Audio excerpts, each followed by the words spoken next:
Hola amigos y bienvenidos otra vez a La Senda Interestelar. Seguimos con el impresionante y debería decirse histórico caso conocido en general como el caso de la Isla Friendship, en el que para quienes no han tenido la oportunidad de ver el video anterior, el cual sería ideal que vieran para seguir en profundidad lo que iremos relatando y no perderse en algún detalle, comenzamos a contar este caso desde la óptica de uno de sus principales protagonistas. Nos referimos a Ernesto de la Fuente, chileno, quien estudió Ingeniería Civil Mecánica y se desempeñó tanto en su país natal como en Estados Unidos en el rubro de la producción audiovisual. Luego dejó esa vida para retirarse a un sector alejado del sur de Chile, donde tuvo 2.200 acres de terreno, en el cual mayormente desarrolló tareas relacionadas al comercio maderero hasta que se vincula a través de la radio de 11 metros con diferentes personas, entre las cuales se halla una supuesta comunidad religiosa que se estaba instalando por aquellas tierras también.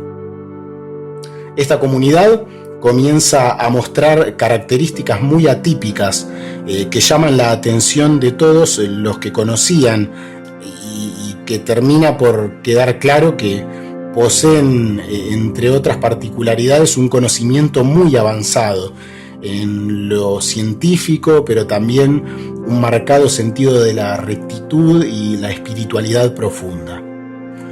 Volveremos a recomendarles que si no han visto el anterior video, lo hagan, que sería lo mejor. Para empezar hablaremos de una persona que es básicamente un nexo entre la familia Lucero, de quienes hablamos anteriormente, y las impresionantes primeras experiencias de dicha familia, iremos profundizando en siguientes videos, y las vivencias de Ernesto de la Fuente. Su nombre es Alberto, una de las tantas personas que se comunicaban a través de la radio en esas zonas alejadas de las grandes urbes, conocido por su carácter jovial y simpático, pero a la vez era muy nervioso, en el sentido de tener una personalidad con mucha ansiedad, muy de extremos, pero querido por todos y aceptado con sus matices particulares, por decirlo de alguna forma. Amigo de la familia Lucero, muy amigo de Octavio Ortiz y Ernesto de la Fuente, poseedor de un yate que era a la misma vez su hogar y su forma de sustento. A pesar de no perder su frecuente buen humor, sí que es cierto que había tenido una vida dura. Su pareja, de un momento al otro, en un momento de su vida, se va con sus dos pequeños hijos a Europa, y él, imposibilitado de hacer otra cosa, decidió vender todo cuanto tenía, incluyendo su casa, y con esos recursos adquirir un yate, el conocido como Mitilus II.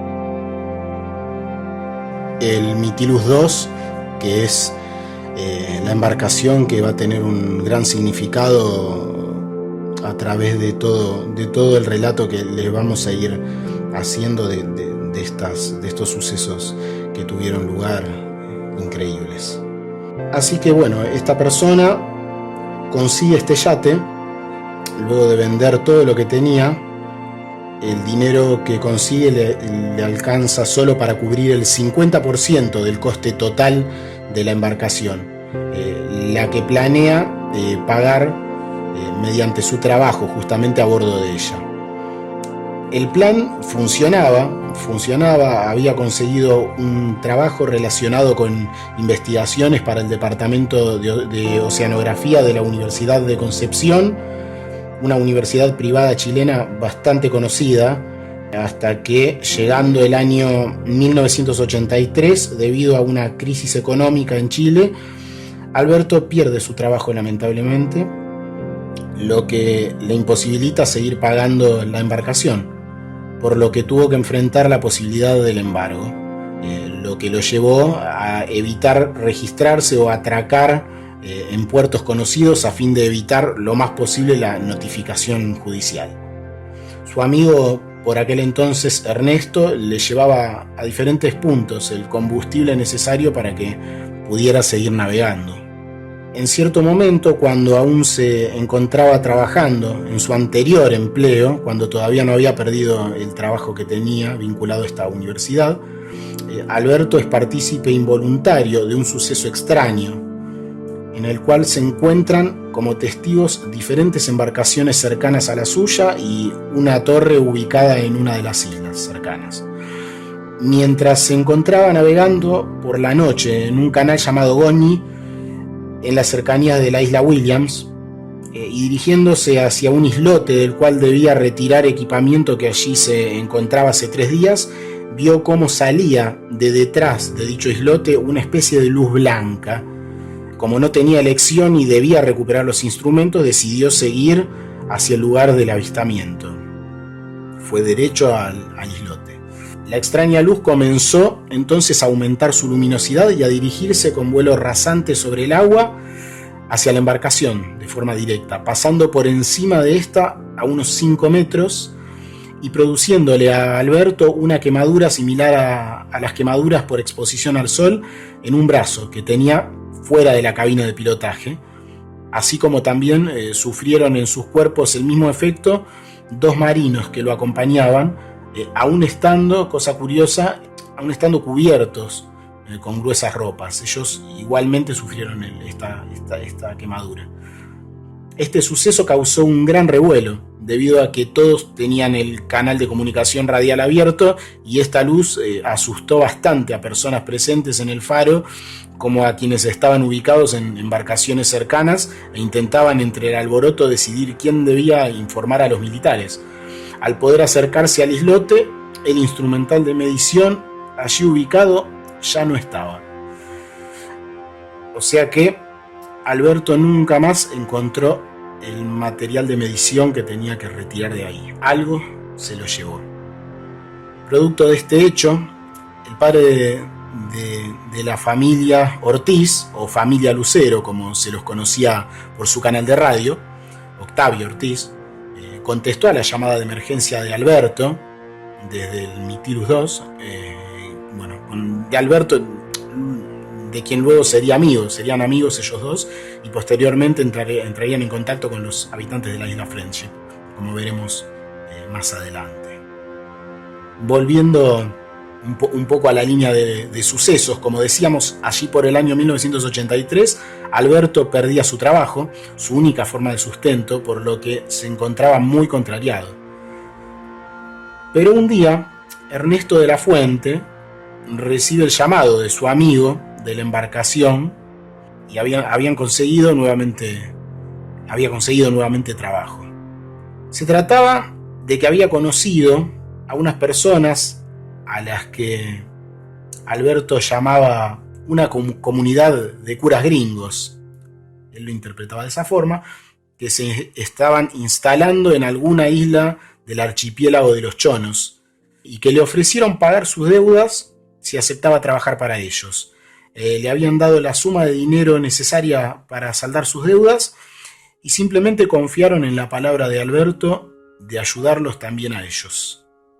Con el tiempo, todos notarían el cambio para mejor de Alberto, que se había vuelto más equilibrado en su carácter, mucho más calmo, y había incluso abandonado el hábito de fumar, que hasta ese entonces era un hábito tremendo que tenía, como fumaba, muy similar a lo que ocurre justamente con Ernesto de la Fuente, y aún conservaba su carácter jovial, a pesar de haber cambiado para bien y haber conseguido centrar un poco su carácter, que era demasiado de irse a los extremos. Sabiendo esto, ya comprendemos cómo los habitantes de la isla Friendship comenzaron a verse llegar e irse a bordo del Mitilus 2, junto a su nuevo empleado, quien siempre hablaba con Ernesto de la Fuente, por radio de 11 metros. Ernesto lo conocía en ese entonces, lo que permitió eventualmente que entrara en contacto con los habitantes de la isla, que viajaban también en la embarcación. O sea que él estaba haciendo, digamos, de piloto de ellos, manejando la embarcación. Un día aparece por la casa de Ernesto un empleado suyo que le dice si no quiere hacer un gran negocio. Unas personas estaban comprando vacas salvajes chilenas a precio de vacas de gran calidad.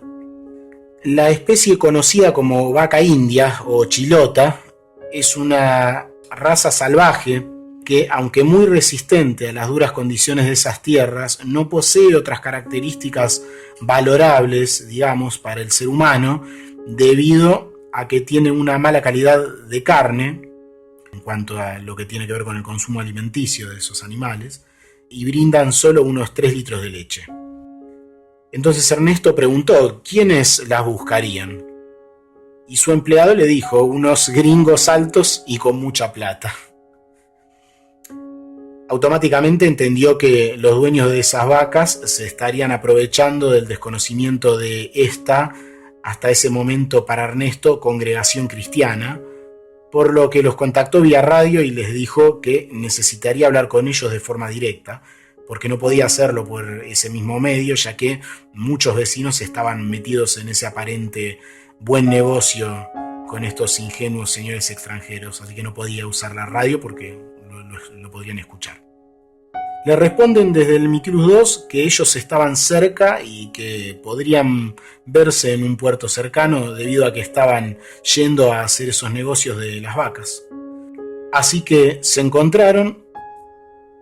Una vez allí, estos extraños señores le convidaron castañas cocidas que estaban comiendo. Lo invitaron a abordar y a acompañarlos a 2 ubicaciones cercanas, donde harían los referidos negocios, y la charla tuvo lugar ahí. Fue la primera vez que Ernesto viajaba con Friendship en el Mitilus 2. Ahora, el yate de su amigo tenía motores nuevos y un sistema de navegación satelital, lo que en esos años era un gran lujo. Estamos hablando de la década de los 80. Al contarles la situación del ganado que estaban comprando a tan alto precio, cuando no valían ni siquiera un tercio del precio que estaban pagando, Ariel, uno de los habituales en las charlas con Friendship, vía radio y con Ernesto, le explicó que no debía preocuparse por nada porque ellos sabían exactamente lo que estaban haciendo. Ellos no querían ese ganado para comer o para vender, sino que en realidad el objetivo era otro. Habían escogido esa clase de vacas por su gran adaptación a su medio ambiente, por su resistencia, y las habían fertilizado artificialmente con óvulos ya fecundados. Hablamos nada menos que del año 1984. En ese entonces hablar de esto era una locura total. Pero como veremos, no es simplemente un relato. Luego del tiempo de gestación, todas las vacas que eran propiedad de los compradores de la comunidad Friendship habían dado mellizos de raza Hereford excelentes y además resistentes al clima chileno. Sin ocultar nada, todo a la vista de los criadores. Mellizos Hereford de vacas salvajes chilenas. Ernesto recuerda que el comentario generalizado era: estos gringos tienen que ser brujos, que nos devuelvan las vacas. Bueno, hasta aquí los hechos que tocamos hoy. Nos queda una infinidad de cosas a profundizar. Esperamos que realmente estén comenzando a tener una idea de lo que se está contando. Hechos muy puntuales que están llenos de implicancias y quedarán libres a la reflexión de cada persona. Tal vez estas cosas estén muy cerca de nosotros, pero simplemente no sabemos verlas. El tema de las vacas va ligado también a la alimentación. Por ejemplo, ¿qué comía esta gente? Poco a poco iremos revelando todo. Seguramente intercalaremos videos con otros temas. Pronto abriremos la posibilidad a las sugerencias de temas a tratar. Recuerden que nos gustaría tratar todo tipo de temáticas, pero enfocado, eso sí, a aportar una visión alternativa a lo que se suele encontrar en otros espacios. Como decíamos antes, en los temas del misterio debemos comenzar a ver, además del hecho en sí mismo, también las implicancias de que ocurran. ¿Qué nos dice determinado suceso poco habitual, misterioso, paranormal o como se quiera llamar, sobre la realidad en la que vivimos? Hasta aquí el video de hoy. Por favor, si crees que lo que te hemos compartido es interesante y positivo, nos puedes ayudar mucho con tu me gusta, pulgar arriba, compartiendo el video y suscribiéndote para que recibas los avisos del nuevo material que subiremos. Así cada vez seremos más y podremos compartir cada vez material más y más interesante. Mi nombre es Fabián Gabriel, esto es La Senda Interestelar. Gracias por haber estado allí y que estés muy bien. Hasta muy pronto.